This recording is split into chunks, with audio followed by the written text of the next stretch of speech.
Hello Gujarat news નેટવર્કમાં જીતુભાઈ યોગાનંદીના નમસ્કાર। હવે જોઈએ આજના મુખ્ય સમાચાર। જૂનાગઢ મહાનગરપાલિકાના કમિશનર ઓમ પ્રકાશ સાહેબની આગેવાની સાથે ડીએમસી જાપડા સાહેબ તેમજ ટોલિયા સાહેબની ઉપસ્થિતિમાં કમિશનર સાહેબે એક પ્રેસ મીડિયા બોલાવેલ હોય, જેમાં ઇલેક્ટ્રોનિક મીડિયા તેમજ પ્રિન્ટ મીડિયાના પત્રકારો હાજર રહેલ હોય। ત્યારે જૂનાગઢ મહાનગરપાલિકા દ્વારા ડસ્ટબિન આપવામાં આવેલ હોય, જે ડસ્ટબિન બે અલગ અલગ કલરમાં આપેલ હોય। આ ડસ્ટબિનમાં એક સૂકો કચરો, બીજો ભીનો કચરો ભેગો કરી અને મહાનગરપાલિકાની ફરતી કચરાની મોબાઈલ વાનમાં નાખવાનો રહેશે, જેથી કરીને જૂનાગઢ શહેરની સ્વચ્છતા અને સુગમતા જળવાઈ રહે। ત્યારબાદ સાહેબશ્રીના બીજા સૂચનમાં જણાવવામાં આવેલ કે પ્લાસ્ટિકના જે ઓછી ગુણવત્તાવાળા જબલા સંપૂર્ણપણે બંધ થવા જોઈએ અને વેપારીઓ જબલા રાખે પરંતુ ઊંચી ક્વોલિટીના રાખે અને આ બાબતે બધા વેપારીઓ સહકાર આપે। પરંતુ લોકોનું કહેવાનું હોય કે જ્યારે મહાનગરના અધિકારીઓ નાના વેપારીઓ પાસેથી જબલા પકડવામાં આવતા હોય ત્યારે આ વેપારીઓ પાસેથી દંડ વસૂલવામાં આવતો હોય છે। ત્યારે સૌ કોઈનું કહેવું છે કે આ જબલા ઉત્પાદન કરતા નાના મોટા કારખાનાઓને આ બાબતે પહેલા મનાઈ કરવામાં આવે અને ઉત્પાદન ઉપર પ્રતિબંધ લગાવવામાં આવે, જેથી કરીને નાના વેપારીઓ દંડાય નહીં। માઇક્રોનના પ્લાસ્ટિક જે છે આ ઉપર સંપૂર્ણ હું તમામ વેપારી મિત્રોને, હું તમામ જે પણ આનું વ્યવસાય કરે છે અને વિનંતી કરું છું કે 120 માઇક્રોન કરતાં ઓછા પ્લાસ્ટિક જે પણ વાપરતા હોય, વેચાણ કરતા હોય, તરત જ બંધ કરી દે, કારણ કે આ સરકારશ્રી દ્વારા પ્રતિબંધિત છે। બીજી જે ખાસ અગત્યની વિનંતી છે તમામ જૂનાગઢ વાસીઓ સાથે આ છે કે શહેરમાં લગભગ છેલ્લા 8-10 મહિનાથી અમે 2000થી વધુ ઢોર પકડીને અને તમામ ઢોર ડબ્બાઓ અથવા ગૌશાળામાં મૂકવામાં આવ્યા છે અને શહેરમાં ઢોરનો ત્રાસ જે મહદઅંશે ઓછું થયું છે। પરંતુ ખૂબ જ જરૂરી છે કે આપના ઘરના આગળ જે પણ પાણીની કુંડી હોય, જાહેર સ્થળો પર જે પણ આ પાણીની કુંડી મૂકી હોય અને જાહેર સ્થળો ગ્રાહ્યતા રાખતા હોય કે ભાઈ ગાયને દાન કરીએ, આ તમામ બંધ કરવાનું ખૂબ જ જરૂરી છે।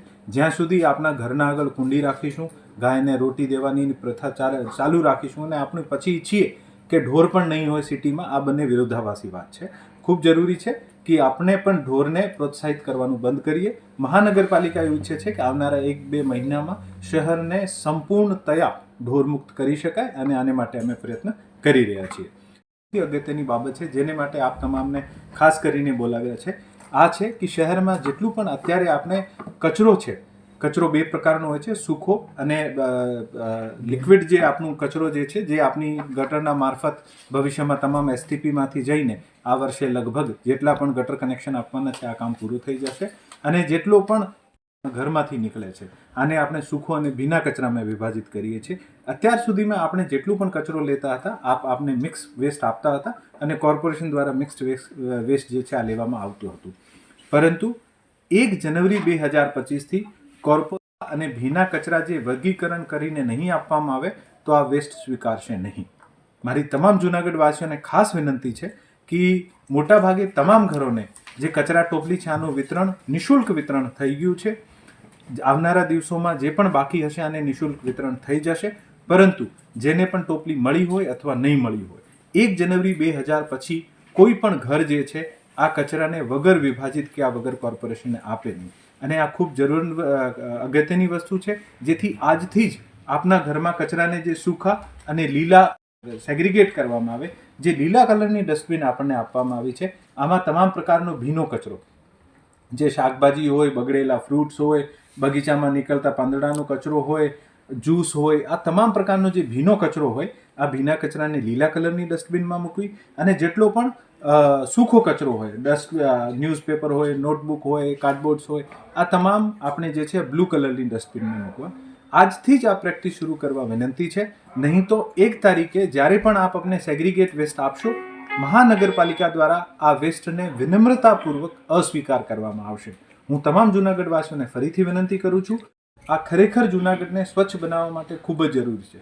જૂનાગઢ સુંદર બને અને સાથે સાથે જૂનાગઢ ખૂબ સારી રીતે સ્વચ્છ બને, આપણા બાળકોમાં બીમારીઓ ઓછી થાય, આપણા વૃદ્ધોમાં બીમારીઓ ઓછી થાય, આપણું વાતાવરણ શુદ્ધ થાય, આને માટે કચરાનું વ્યવસ્થાપન ખૂબ જ જરૂરી છે અને આપ અમને જુદો કરીને કચરો આપો તો જ આ જે લક્ષ્યાંક છે આ હાસિલ કરી શકાય છે। જે 1 તારીખ પછી પણ મિક્સ વેસ્ટ આપશે અને મિક્સ વેસ્ટ લેવાનું ના પાડવામાં આવશે અને બાયલો। હેલો ગુજરાત ન્યૂઝ નેટવર્કમાં જીતુભાઈ યોગાનંદીના બધાને નમસ્તે। ચાલો મિત્રો ફરી મળીશું।